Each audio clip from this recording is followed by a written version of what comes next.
అంటే మనలో ఎవరైనా బయటికి వెళ్తే మనల్ని చంపేస్తారా అని యాదమ్మ అంటే, అవును అందుకే కదా బయటికి వెళ్ళొద్దు. అక్కడ కాపలాగా ఆర్మీ ఆఫీసర్స్ ఉన్నారని చెప్పేదని రాథోడ్ అంటాడు. మనం అందరం ఇంట్లోనే ఉంటే ఆయన్ని వెతికేది ఎలా రాథోడ్ అని బాగి అంటే, అందుకోసం ఒక బెటాలియన్ వెతుకుతున్నారు మిస్సమ్మ అని రాథోడ్ అంటాడు. అలాగని వెతక్కుండా ఇంట్లోనే కూర్చుంటానా రాథోడ్? లేదు ఆయన్ని వెతుక్కుంటూ నేను కూడా వెళ్తాను అని బాగి అంటుంది. నువ్వేం మాట్లాడుతున్నావో నీకు అర్థమవుతోందా బాగి? అసలు అక్కడ ఉన్నది అల్లా టప్పా వాళ్ళు కాదు మిలిటెంట్లు. కనిపించే కాల్చి పడేసే కరుడుగట్టిన తీవ్రవాదులు. నీ వల్ల ఏమవుతుంది అని మనోహరి అంటే, అలా అని నేను నీలా ఇంట్లోనే కూర్చోలేను మనోహరి, పారిపోను కూడాను అని బాగి అంటుంది. ఆ రోజు బస్సులో నుంచి దూకేశాననే కదా నువ్విప్పుడు ఇలా మాట్లాడుతున్నావు అని మనోహరి అంటే, మరి అర్థమవుతోంది కదా మనోహరి గారు, మళ్ళీ ఎందుకు మాట్లాడతారని రాథోడ్ అంటాడు. పిల్లల్ని కాపాడడం కోసమే ఆ రోజు అలా చేశానని మనోహరి అంటే, నిన్ను నువ్వు కాపాడుకోవటం కోసమని చెప్పు మనోహరి. ఇప్పుడైతే నేను ఖచ్చితంగా వెళ్తాను. నా భర్త, నా పిల్లలకి తండ్రి, ఆయన్ని నేను కాపాడుకుంటానని బాగి చెప్తుంది. అంటే నాకు అమర్ మీద రెస్పాన్సిబిలిటీ లేదని మాట్లాడుతున్నావా బాగి అని మనోహరి అంటే, అయితే వెతుక్కుంటూ మీరు వెళ్ళండని రాథోడ్ అంటాడు. అమర్ ఎక్కడ ఉన్నాడని నేను వెళ్ళి వెతికేది, అయినా బాగికి కూడా ఏం తెలుసు అని మనోహరి అంటుంది. నాకు భర్త విలువ తెలుసు, పిల్లల విలువ తెలుసు, ఆ రెస్పాన్సిబిలిటీ కూడా నాకు తెలుసు. ఆ బంధాలు, విలువలే నన్ను ఆయన్ని దగ్గర చేస్తాయి, కలుపుతాయి. రాథోడ్ నేను ఆయన్ని వెతుక్కుంటూ వెళ్తాను. పిల్లల్ని నేను వచ్చే వరకు జాగ్రత్తగా చూసుకో. నేను ఆయన్ని తీసుకొని ఇంటికి వస్తానని బాగి చెప్తుంది. ఒంటరిగా వెళ్ళకు మిస్సమ్మ. నేను కూడా నీతో పాటు వస్తాను అని రాథోడ్ అంటే, వద్దు రాథోడ్ పిల్లల్ని ఒంటరిగా వదిలి అస్సలు వెళ్ళకూడదు. కొంతమంది వాళ్ళకి ఇష్టం వచ్చినట్లు స్వార్థం కోసం ఏదేదో చేస్తూ ఉంటారు. కాబట్టి నువ్వు మాత్రం పిల్లలకి తోడుగా ఉండు. నేను వెళ్తానని బాగి పరుగులు పెడుతూ వెళ్తుంది. మిస్సమ్మ ఆగు అంటూ రాథోడ్ వెనకాలే పరుగులు పెడుతూ ఉంటారు. ఏంటి చెంబా అది? అంత ధైర్యంగా వెళ్తోంది. ప్రాణాలు కూడా పోతాయని లెక్క చేయదా అని మనోహరి అంటే, తాళిబంధం విలువ అలాంటిది మనోహరి, నీలాంటి వాళ్లకు తెలీదులే అని చెంబా అంటుంది. అంటే ఇందాక అది తాళిబంధం విలువలంటూ ఇంత క్లాస్ పీకింది, నువ్విప్పుడు డైరెక్ట్‌గా నన్నంటున్నావా అని మనోహరి అంటుంది. అది కాదు మనోహరి, తాళిబంధం కోసం భార్య ఏమైనా చేస్తుంది భర్త కోసం. అదే నేను నీకు చెప్తున్నాను అని చెంబ అంటే, "ఆ! ఏం చేస్తుంది? ఇద్దరూ వెళ్లి ఆ మిలిటెంట్స్ చేతిలో చస్తారు. 2 శవాలు సాయంత్రం ఇంటికి వస్తాయి. చూస్తూ ఉండు" అని మనోహరి అంటే, "నీకసలు మనస్సాక్షే లేదు మనోహరి. నోటికి ఎంతొస్తే అంత మాట్లాడతావు" అని చెంబ మనసులో అనుకుంటూ ఉంటుంది. బాగీ గేటు బయటికి రాగానే, "మేడం ఎక్కడికి వెళ్తున్నారు? మీరు వెళ్ళటానికి వీల్లేదు" అని సోల్జర్స్ అడ్డుపడుతూ ఉంటారు. "మీరు నన్ను ఆపలేరు సోల్జర్స్, నేను వెళ్ళాలి" అని బాగి అంటుంది. అప్పుడే రాథోడ్ అక్కడికి వచ్చి, "సోల్జర్స్ మేడంని వెళ్ళనివ్వండి. మిస్సమ్మ నువ్వు వెళ్ళు" అని "టేక్ కేర్ యువర్ పొజిషన్స్" అని వాళ్ళకి ఇన్‌స్ట్రక్షన్స్ ఇస్తాడు.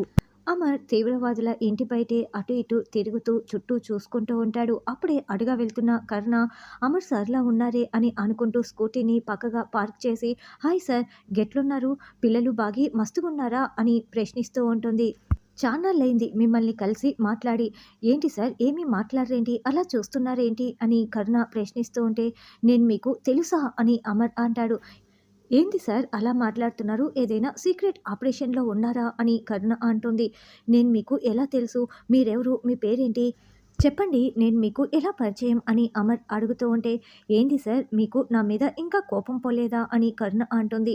"నాకు మీ మీద కోపం ఎందుకు?" అని అమర్ అంటే, "అంటే గప్పట్లో బాగి విషయం దాచిపెట్టానని మీరు నాపై కోపగించుకున్నారు కదా!" అని కరుణ అంటే, "బాగి ఎవరు?" అని అమర్ అంటాడు.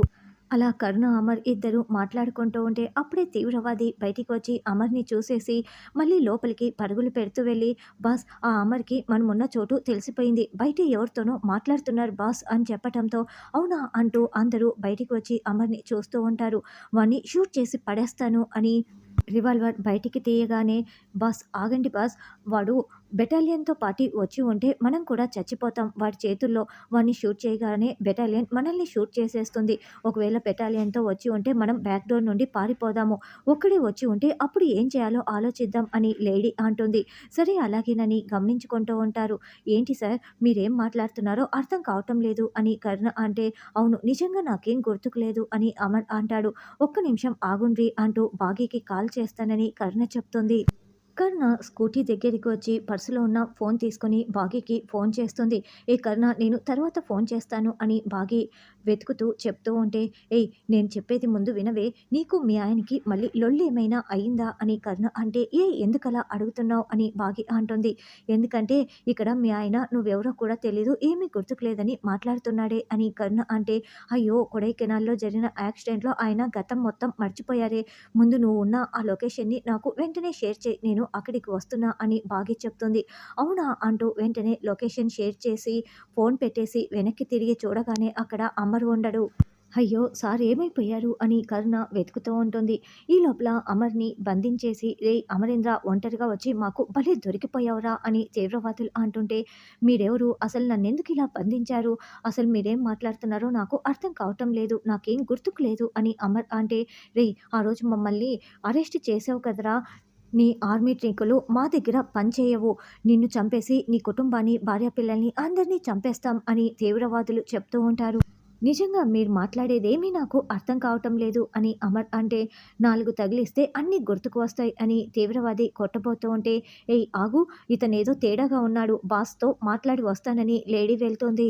"సార్ ఏమైనా ఈ ఇంటి లోపలికి వెళ్లారా?" అని కరుణ డోర్ కొడుతూ ఉంటుంది. సరిగ్గా అప్పుడే భాగి వచ్చి "కరుణ, కరుణ" అని పిలవటంతో, "ఆ! వచ్చేసావా? ఇందాక ఇక్కడే ఉన్నాడే, ఇప్పుడు కనిపించట్లేదు" అని కరుణ అంటే, "వదలొద్దని చెప్పాను కదే! అలా ఇలా వదిలేసావు" అని భాగి అంటుంది. "అదేనే నేను ఇలా తిరిగి చూసేలోపే కనిపించట్లేదు. ఇక్కడే ఎక్కడో ఉంటాడు. పద వెతుకుదాం" అని చుట్టుపక్కల వెతుకుతూ ఉంటారు. తరువాత ఆ లేడీ తీవ్రవాది, "బాస్ అమరేంద్ర ఏదో తేడాగా కనిపిస్తున్నాడు" అని చెప్పటంతో, "నేను ఇప్పుడే ఫోన్‌లో మాట్లాడాను. వాడికి జరిగిన యాక్సిడెంట్‌లో గతం మొత్తం మర్చిపోయాడంట. వాడికి వాడి పేరు కూడా గుర్తుకు లేదంట" అని బాస్ చెప్పడంతో, "అయితే మనకు చాలా మంచి అవకాశం వచ్చింది బాస్. అమరేంద్రని అడ్డు పెట్టుకొని మనం ఈ బార్డర్ దాటేయొచ్చు" అని లేడీ అనడంతో, "అవును. అంతేకాదు ఇంకొక పని కూడా చేయొచ్చు. అమరేంద్రకి ఆర్మీ సీక్రెట్స్ చాలా తెలుసు కదా! వాటినన్నింటిని మనం చెప్పించుకుంటాము" అని బాస్ అంటే, "గతం గుర్తులేని వాడితో మనమెలా సీక్రెట్స్ చెప్పించుకుంటాం" అని లేడీ అంటుంది. "వాడికి గతం గుర్తుకు లేకపోతే ఏంటి? వాడి ఇంట్లో వాటికి సంబంధించిన ఫైల్స్ ఉంటాయి. వాడితో పాటి మనం కూడా వాళ్ళ ఇంటికి వెళ్ళేసి ఆ ఫైల్స్‌నన్నింటిని తీసుకువెళ్దాము" అని అంటే, "అదెలా బాస్? అక్కడ ఆర్మీ ఆఫీసర్స్ అందరూ కాపలా కాస్తూ ఉంటారు కదా" అని లేడీ అంటుంది. "నా దగ్గర ఒక ప్లాన్ ఉంది" అని ఏదో ఒక ప్లాన్ చెప్తాడు. "Super boss! వెంటనే అమలు చేద్దాం" అని ఆవిడ అంటుంది. "అమ్మా, నాన్న ఎక్కడికి వెళ్ళారమ్మా?" అంటూ ఆరు ఫోటో ముందు నిలబడి పిల్లలందరూ బాధపడుతూ ఉంటే, "సార్ తిరిగి వచ్చేస్తారు. ధైర్యంగా ఉండండి" అని బుజ్జమ్మ చెప్తుంది.